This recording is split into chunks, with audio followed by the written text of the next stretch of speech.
Okay,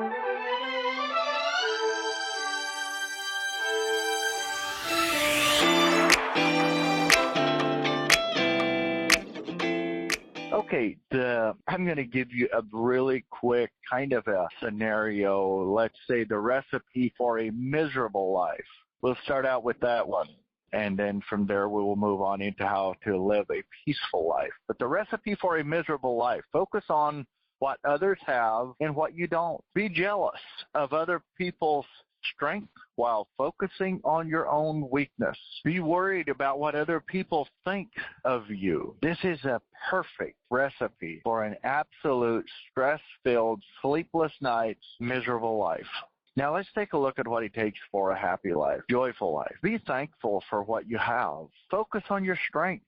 Celebrate the strength of other people. Celebrate the wins of other people. Don't worry about what people may think of you. It's none of your business. When you decide to take to sleep, release all of the current worries. You see, Christ had said not to worry about tomorrow as today has enough of its own. I find that quite interesting because David had said that the grace and mercy of God is new every day. It's quite interesting when you take that in perspective and you think of it. Think that, well, his grace and mercy is new today, so of course we don't need to worry today either. So the bottom line of what it's saying is God's grace isn't for tomorrow. It is for today. His mercy isn't for tomorrow. It's for today. We cannot say, God, hold your grace and mercy from today and just hang on to it. I need extra tomorrow by the looks of things. We can't do that. We're just grateful that he has an abundance of it, and it is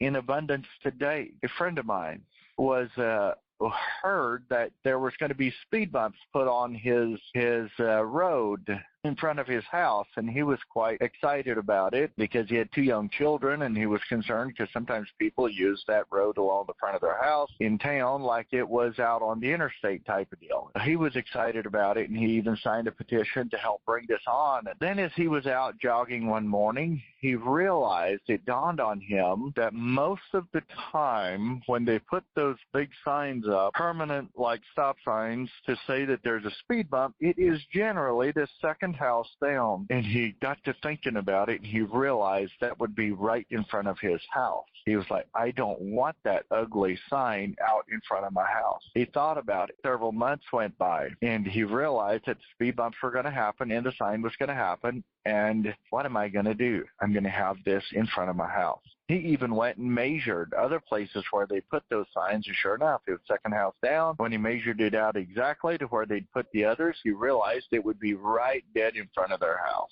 He so did not want that. He thought about it. He wished he'd have never signed a petition for those speed bumps. Didn't want that ugly sign out there. And he thought about it more and more, worried about it. Finally, he bought himself a 7-foot bush and planted it out there really close where he thought the speed bump would be to hide it. At least we can look at the bush.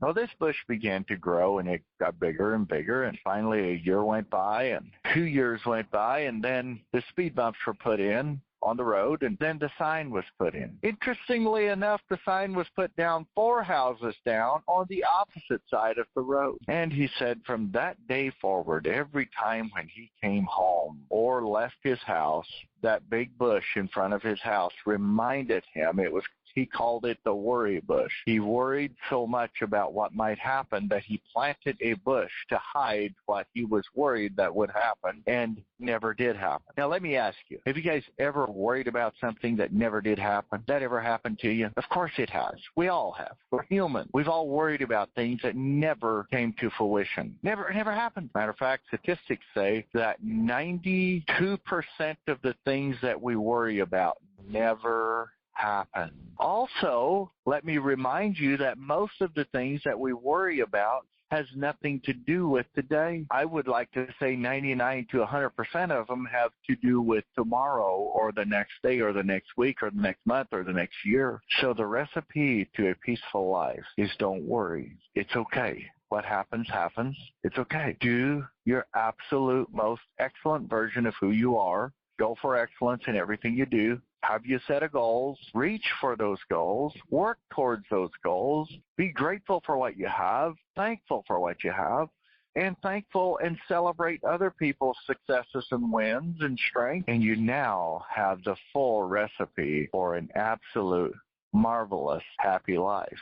You see, a happy life doesn't just happen on its own. It is something that we must pursue. It is something we must search after. It is something that we must do certain things to get this joyful life, to get this peace-filled life, to be aware that God's grace and mercy is new this morning. It's just like the manna that fell on the desert. It is brand new today. As much as you need, you can get. There's not a shortage of it. We are the ones that create the shortage. You know, it's when we're giving all our attention to the problem is when we create a lot of stress, a lot of worry, a lot of anxiety, a lot of sleepless nights.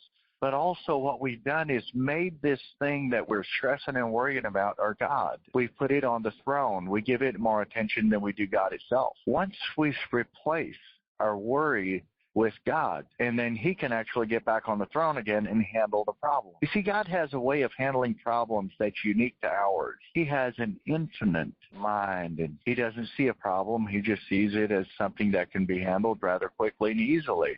And oftentimes his way of doing it, has anybody ever experienced, is much easier, much more profound, and maybe even much better than our own way. I would love to meet this guy that can prove to me that he did a better job than God. I guess I don't want to meet that guy because I know he doesn't exist. I don't want to meet the guy that claims he's better.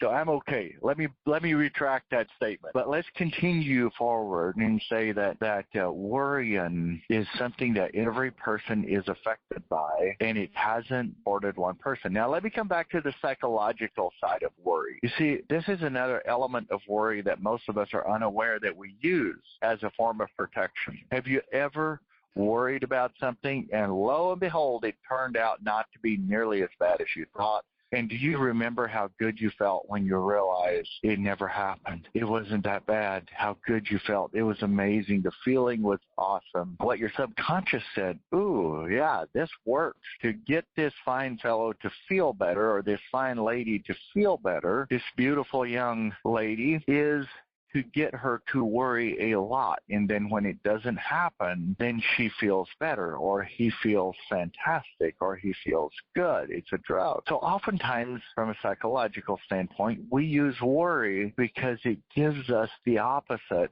once it doesn't turn out as bad as we thought it should or it might. And once you're addicted to that and you're doing this on a regular basis, you find yourself embellishing it. You find yourself inflating it. Like you think of this thing that you're worried about, you inflate it to the absolute maximum capacity of what could possibly happen, how bad this could be, and I wonder what these people are thinking and saying and doing, and what they think of me at this moment, and the list goes on. You see, because when you worry about it a whole lot, and it doesn't turn out that way, you get to feel so much better for a short period of time. Problem. You get that feeling again, what must you do? You got it. I know you already are nodding your head and you know exactly what's coming next. You must worry again. You must find something to be worried about so that you can develop this thing of anxiety so that you can feel this awesome feeling of it wasn't that bad, or it didn't happen at all, or whatever it was. Worry is the enemy's playground, and he has brought many ulcers into people's stomachs and many serious problems in people's lives. It has really, really hurt a lot of people in a lot of scenarios and relationships. The list goes on by this tactic of worry. But make no mistake, there is some value in worry if you value that moment of feeling good because it wasn't as bad as you thought it might be. Thank you, guys. Make it a great day. As always, remember, don't settle for less than who you are. May God bless you.